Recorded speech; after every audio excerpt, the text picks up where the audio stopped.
Going on to Jerome's, Minnesota Vikings and the rest of the National Football League is in the midst of 53-man cutdowns over the next couple days.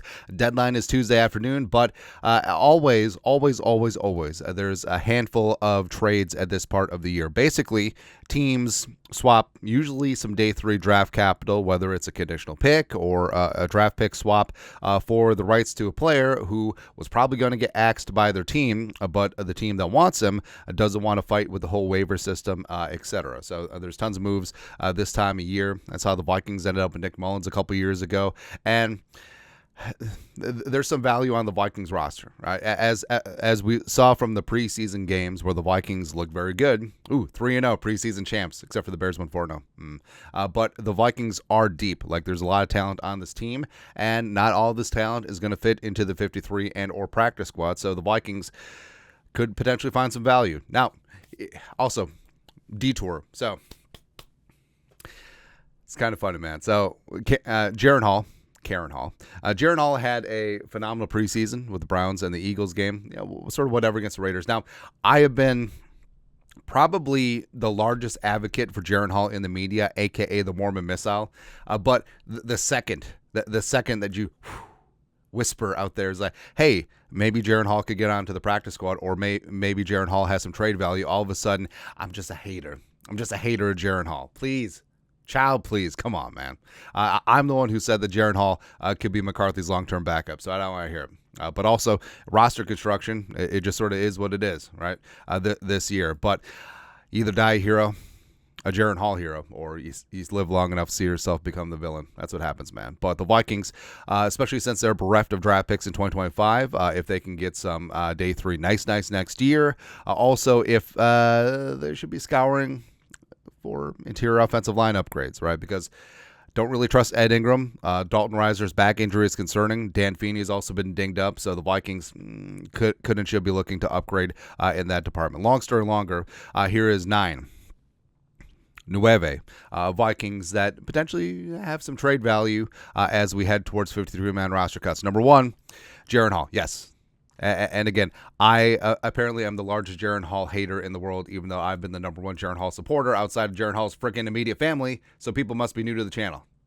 Not that I get mad or anything like that. Now, so initially on my final 53 yesterday, I thought, okay, Jaren Hall could still get down the practice squad, because I feel like there's a lot of recency bias in this, and also I think people overestimate how GMs and decision makers see preseason games. Right now, Jaren Hall, second drive against Atlanta, baby. But I think a lot of GMs still see that first half of the Packers game.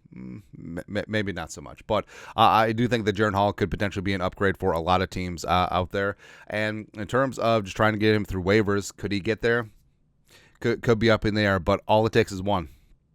And a lot of teams probably do have a backup quarterback crunches right now, and they're just like, hey, would Jaren Hall potentially be an upgrade? Jaren Hall was a 5th-round pick in 2023 for the Vikings. If you're offered something a little bit sweetening that up, like if you could get a projected late 4th-round pick or a conditional 4th-round pick for Jaren Hall, would you do it? Especially given the Vikings 2025 draft pick situation? I don't know. I would prefer to hang on to him or keep him in the sphere. That's why I'm sort of going back and forth. Like, now I would keep him on the 53 in retrospect, because Jaren Hall could also potentially leave if he cleared waivers and just signed with another practice squad. But if a team swoops in and offers you something significant for Jaren Hall, would you do it?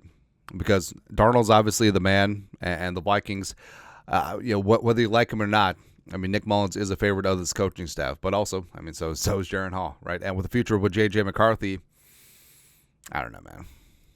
I don't know. But also, hey, since we're talking about it, what about Nick Mullens? All right, so the Vikings picked up Nick Mullens at the 53-man cutdowns 2 years ago.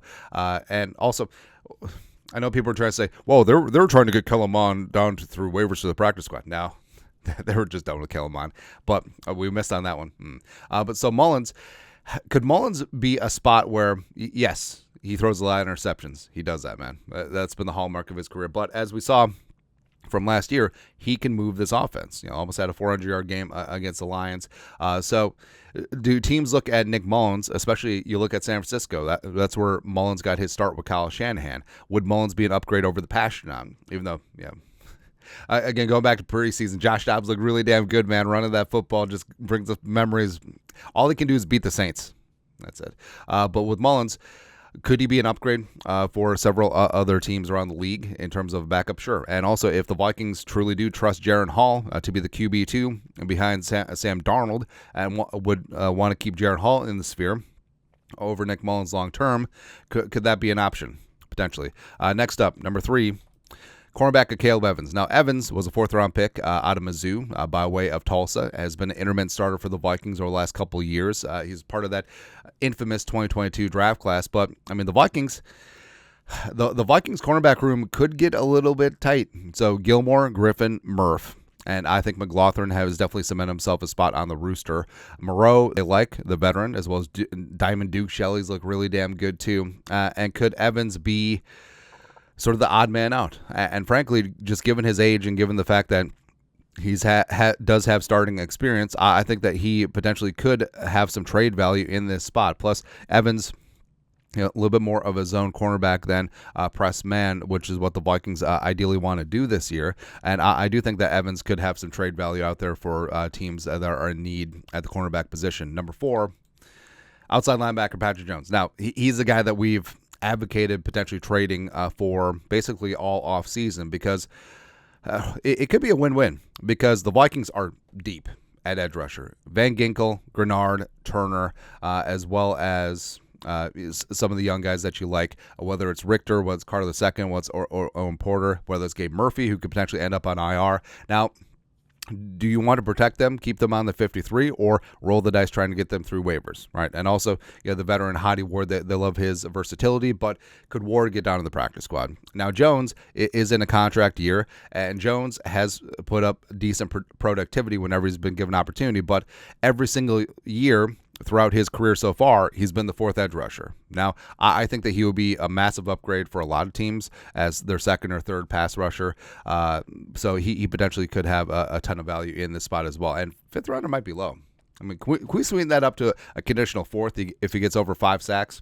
There you go. Number 5, running back Kinkenny and Wangu. Now, I don't want people to be upset. All right, I'm not advocating for these trades. We're just exploring the space. This is a safe space. We're just talking out loud and also exploring every single possibility. Now, Kinkenny, it's clear that they want him to be the 3rd running back this year. I think that he's developed as a runner, matured as a runner, but is it enough? Right, and you got Aaron Jones and Ty Chandler. Myles Gaskins look really damn good as a veteran do-it-all running back. DeWayne McBride has shown some flashes finally. So Kenny, who again is in a contract year, even though he's a great kick returner, do the Vikings?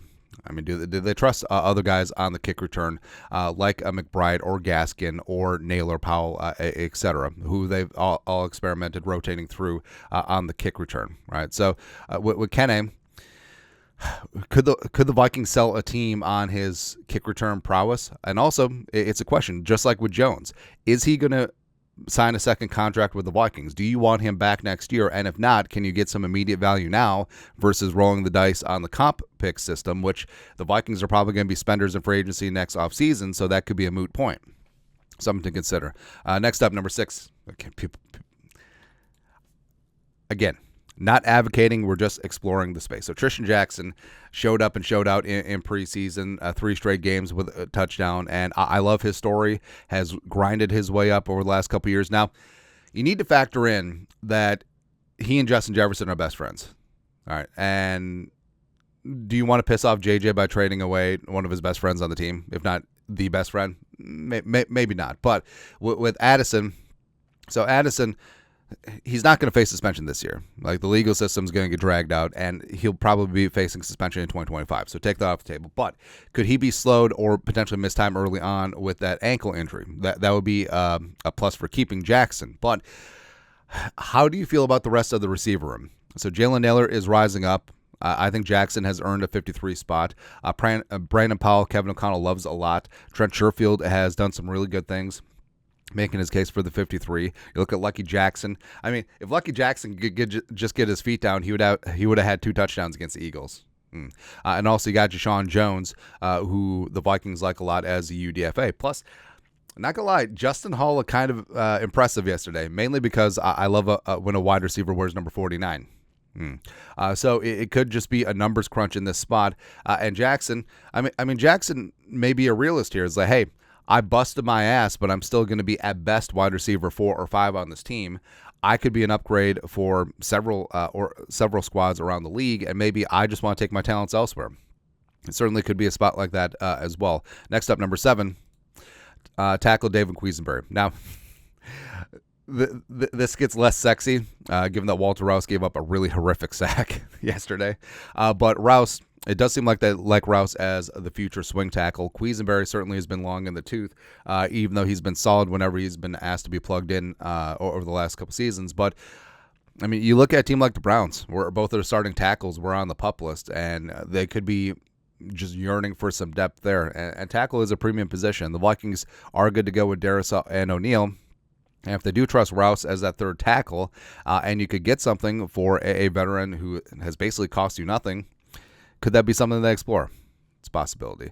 But also, maybe the fact that the Vikings are bereft and the interior offensive line right now with Reisner and Feeney both injured, like maybe they don't take that chance because Rouse could be called in as a backup guard. Also same with Tyrese Robinson. So maybe they just want to hang on to Quisenberry just for the writ large depth on the offensive line.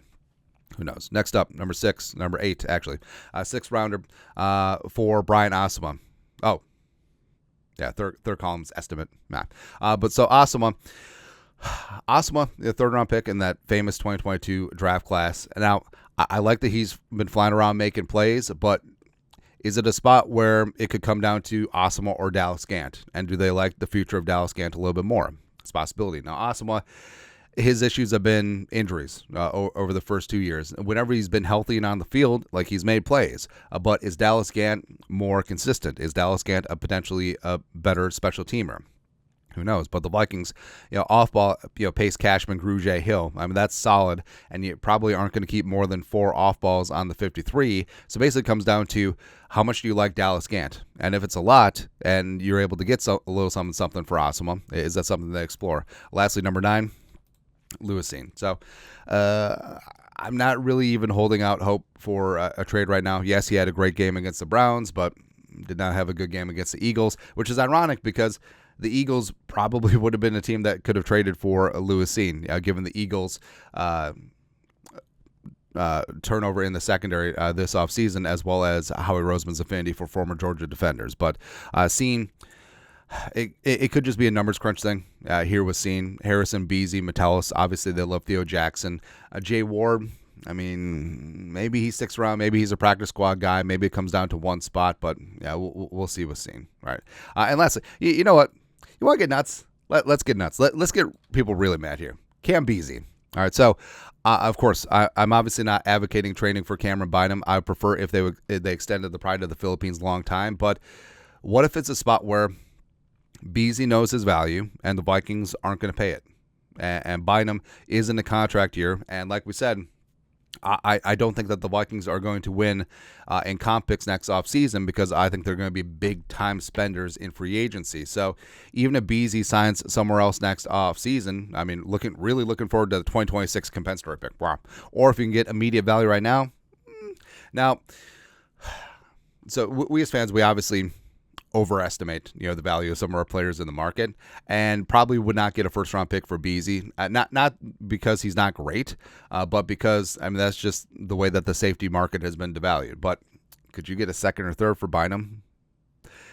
If you're offered a second from a team that's likely going to be finishing towards the bottom of the league and towards the top of the draft, I think you might consider it, especially only if there's very minimal chance of extending long term, because I would love to keep Bynum in the mix, especially with Harrison Smith this likely being his last year. I think that Beasley and Metellus are a great safety duo, even though, yes, I know that the team loves Theo Jackson, even though Jackson had a rough preseason, so I don't know. But again, like I said, don't be mad. We were simply exploring the space, and I was told that this was a safe space to talk about things.